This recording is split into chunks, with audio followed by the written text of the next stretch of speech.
will talk about how can you enable your follower notifications on your Brilli app. We'll go to figure out the solution on how you can do that on your Brilli app. So all you have to do, so you just go down here, click here on profile. When you just click here on profile, it's going to show for you a list like this here.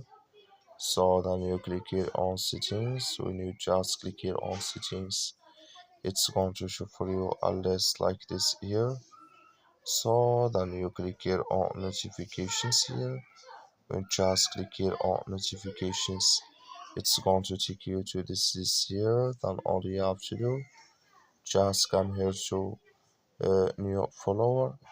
So you just click in this sign here.